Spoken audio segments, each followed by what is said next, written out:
কথায় আছে, লেখাপড়া করে যে গাড়ি ঘোড়া চড়ে সে। ছোটবেলা থেকে আমাদের কানে এই মন্ত্রটা জপ করানো হয়েছে। আমাদের বলা হয়েছে, ভালো করে পড়ো, ভালো রেজাল্ট করো, একটা দামি ডিগ্রি নাও, তারপর একটা ভালো চাকরি, আর ব্যাস, লাইফ সেট। কিন্তু একবার চারপাশটা ভালো করে তাকিয়ে দেখুন তো, যে ছেলেটা ক্লাসের টপার ছিল, যে সবথেকে দামি ডিগ্রিটা নিয়েছিল, সে আজ হয়তো কোনো একটা এসি রুমে বসে 9টা থেকে 5টার ঘানি টানছে। মাস শেষে বেতন পায় ঠিকই, কিন্তু মাসের 20 তারিখ আসতে না আসতেই তার কপালে চিন্তার ভাঁজ পড়ে। ক্রেডিট কার্ডের বিল, বাড়ির ইএমআই আর বাচ্চার স্কুলের ফিস মেটাতে মেটাতে তার জীবনটা একটা অন্তহীন কুকুর দৌড়ে পরিণত হয়েছে। অন্যদিকে আপনার পাড়ার সেই ছেলেটা, যাকে স্কুলের মাস্টারমশাইরা বলতেন গাধা, যার কোনো দামি ডিগ্রি নেই, সে আজ নিজের ব্যবসা সামলাচ্ছে, তার একাধিক আয়ের উৎস রয়েছে। আজ আমরা কথা বলবো সেই চরম সত্যটা নিয়ে, যা আমাদের স্কুল বা কলেজ কোনো দিন আমাদের বলবে না। আজ আমরা বিশ্লেষণ করব সেই সিস্টেমের, যা আপনাকে শিক্ষিত তো করছে, কিন্তু ধনী হতে বাধা দিচ্ছে। স্বাগতম আজকের স্পেশাল ইনভেস্টিগেটিভ ভিডিওতে। আধুনিক শিক্ষার আসল জন্ম রহস্য। আমাদের বর্তমান শিক্ষা ব্যবস্থা কি আসলেই জ্ঞান অর্জনের জন্য, নাকি এটা একটা বিশাল অ্যাসেম্বলি লাইন? ইতিহাস বলছে, আধুনিক স্কুল সিস্টেমের নকশা করা হয়েছিল শিল্প বিপ্লবের সময়। কারখানা মালিকদের এমন লোক দরকার ছিল, যারা খুব বেশি প্রশ্ন করবে না, ঘড়ি ধরে কাজ করবে এবং ওপর থেকে আসা নির্দেশ মেনে চলবে। প্রবাদ আছে, চাচা আপন প্রাণ বাঁচা। কিন্তু এই সিস্টেম আপনাকে শেখায় কিভাবে অন্যের স্বপ্ন বাঁচিয়ে রাখতে নিজের প্রাণপাত করতে হয়। স্কুল আপনাকে চাকর হওয়ার ট্রেনিং দেয়, মালিক হওয়ার নয়। স্কুলে আপনাকে শেখানো হয় এ গ্রেড পেতে হবে, অর্থাৎ আপনাকে নির্ভুল হতে হবে। কিন্তু বাস্তব পৃথিবীর নিয়ম আলাদা। এখানে ভুল করা মানে শেখা। যে যত বেশি ভুল করে এবং তা থেকে শিক্ষা নেয়, সেই আসলে সফল হয়। সিস্টেম চায় আপনি শিক্ষিত হন, কিন্তু আর্থিকভাবে সচেতন না হন। কারণ একজন মানুষ যদি বুঝতে পারে যে সে সিস্টেমের দাসে পরিণত হয়েছে, তবে সে বিদ্রোহ করবে। আর এই বিদ্রোহ দমানোর সবথেকে বড় অস্ত্র হল ডিগ্রি। গুড স্টুডেন্ট সিনড্রোম, অর্থাৎ ফিয়ার অফ ফেলিয়ার। কেন একজন ভালো ছাত্র প্রায়ই একজন ভালো উদ্যোক্তা হতে পারে না? কারণ স্কুলে আমাদের শেখানো হয় যে ফেল করা মানেই শেষ। এই ভয়টা আমাদের মগজে এমনভাবে ঢুকিয়ে দেওয়া হয় যে বড় হয়ে আমরা কোনো রিস্ক নিতে পারি না। আমরা নিরাপদ আশ্রয়ের খোঁজে ছুটি। আমরা সরকারি চাকরি বা মাল্টিন্যাশনাল কোম্পানির চাকরি খুঁজি। আমরা ভুলে যাই যে নদীর একুল কহে ছাড়িয়া নিঃশ্বাস, অকুলের সুখ মোর সব বিশ্বাস। আমরা অন্যের চাকরিতে নিরাপত্তা খুঁজি, অথচ সেই চাকরির চাবিকাঠি অন্য কারোর হাতে। আমাদের স্কুল কলেজে ইতিহাস শেখানো হয়, কিন্তু টাকা সামলানোর ইতিহাস শেখানো হয় না। ফাইন্যান্সিয়াল লিটারেসি আমাদের শেখায় কিভাবে স্মার্টভাবে রিস্ক নিতে হয়, আর ট্রেডিশনাল এডুকেশন শেখায় রিস্ক এড়িয়ে চলতে। ফলাফল কি জানেন? যারা রিস্ক নেয় তারা তৈরি করে সুযোগ, আর যারা রিস্ক এড়িয়ে চলে তারা সারা জীবন অন্যের জন্য কাজ করে যায়। আজকের পৃথিবীতে সবচেয়ে বড় সিকিউরিটি হলো স্কিলস প্লাস ফাইন্যান্সিয়াল নলেজ। তাই প্রশ্নটা হলো, আপনি কি সেফ খেলবেন নাকি স্মার্ট খেলবেন? মুদ্রাস্ফীতি ও ব্যাংকিংয়ের লুকানো খেলা, দি ইনভিজিবল থিফ। আপনি হয়তো ভাবছেন, আমার তো ভালো চাকরি আছে, আমি মাসে মাসে সেভিংস করছি, আমি তো নিরাপদ। কিন্তু বন্ধু, আপনার সেই সেভিংস কি সত্যিই বাড়ছে? এখানেই আসে মুদ্রাস্ফীতি বা ইনফ্লেশনের গল্প। এটাকে বলা হয় অদৃশ্য চোর। আপনি যদি আজ 1 লাখ টাকা ব্যাংকে রাখেন, তবে 10 বছর পর সেই টাকার ক্রয় ক্ষমতা অর্ধেক হয়ে যাবে। স্কুল কি আমাদের শেখায় যে ব্যাংকে টাকা রাখা আসলে লস করা? না, তারা শেখায় সেভিংস করতে। ধনীরা টাকা সঞ্চয় করে না, তারা সম্পদ বা অ্যাসেট তৈরি করে। প্রবাদ আছে, বিন্দু বিন্দু জলে সিন্ধু হয়।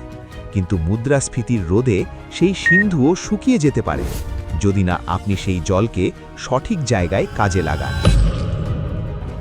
শিক্ষিত সমাজ মুদ্রাস্ফীতির হিসাব বোঝে না, তাই তারা পরিশ্রম বেশি করে, কিন্তু সম্পদ গড়তে পারে না। ডিগ্রি বনাম real skill, the value gap. আপনার ডিগ্রি হলো একটি কাগজ যা প্রমাণ করে আপনি কিছু মুখস্থ করতে পারেন, কিন্তু বাজার বা মার্কেট আপনার কাগজকে টাকা দেয় না। মার্কেট টাকা দেয় আপনার স্কিল বা দক্ষতাকে।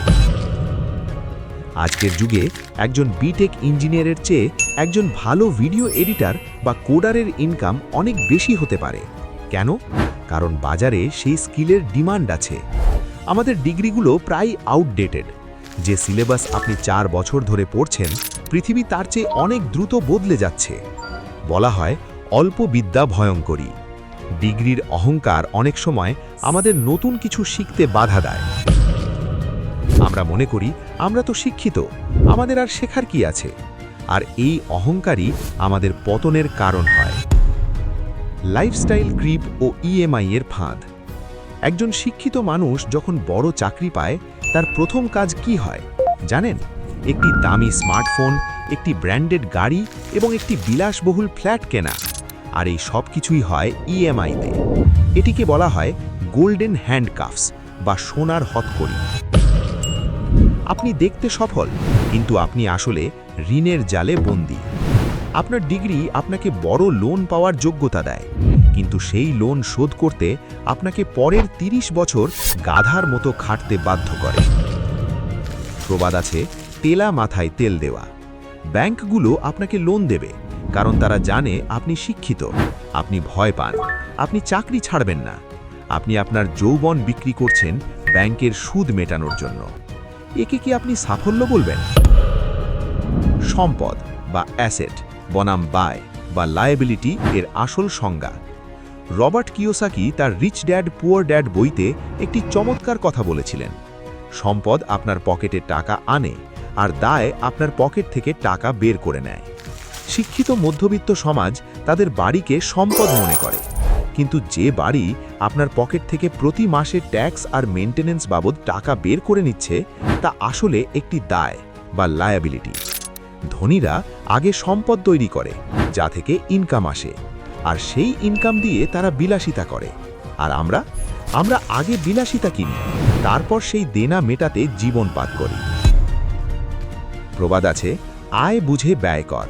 কিন্তু বর্তমানের কনজিউমার কালচার আমাদের শেখায় আয় না থাকলেও লোন নিয়ে ব্যয় কর। মুক্তির পথ। আপনার করণীয় কি? তাহলে কি ডিগ্রি নেওয়া ভুল? একদমই নয়। ডিগ্রি আপনার ভিত্তি হতে পারে, কিন্তু আপনার ভবিষ্যৎ নয়। আপনাকে হতে হবে সেলফ এডুকেটেড। 1. আর্থিক শিক্ষা নিন। টাকা কিভাবে কাজ করে তা বুঝুন। সম্পদ ও দায়ের পার্থক্য নিজের মগজে গেঁথে নিন। 2. একাধিক আয়ের উৎস। শুধুমাত্র একটা বেতনের ওপর নির্ভর করবেন না। ওয়ারেন বাফেট দাদু বলেন, সব ডিম এক ঝুড়িতে রাখতে নেই। প্যাসিভ ইনকাম তৈরি করার চেষ্টা করুন। 3. ইনভেস্টমেন্ট শুরু করুন। আপনি যত তাড়াতাড়ি বিনিয়োগ শুরু করবেন, কম্পাউন্ডিংয়ের ম্যাজিক তত বেশি কাজ করবে। 4. অহংকার ত্যাগ করুন। ডিগ্রির অহংকার সরিয়ে রেখে নতুন যুগের স্কিল শিখুন। ডিজিটাল ওয়ার্ল্ডে আপনার কাগজের চেয়ে আপনার কাজের দাম বেশি। বন্ধুরা, জীবনটা একটা দাবা খেলার মতো। এখানে রাজা হতে গেলে শুধু নিয়ম জানলেই হয় না, চাল দিতেও জানতে হয়। আপনার ডিগ্রি আপনাকে দাবা বোর্ডের নিয়মগুলো শিখিয়ে দিতে পারে, কিন্তু জেতানোর দায়িত্ব আপনার নিজের। মনে রাখবেন, সময়ের 1 ফোঁড়, অসময়ের 10 ফোঁড়। আজই যদি আপনি আপনার আর্থিক অভ্যাস না বদলান, তবে কাল আপনার উচ্চশিক্ষা আপনাকে আফসোস ছাড়া আর কিছুই দেবে না। সমাজ আপনাকে শিক্ষিত দেখতে চায়, কিন্তু আমরা আপনাকে স্বাধীন দেখতে চাই।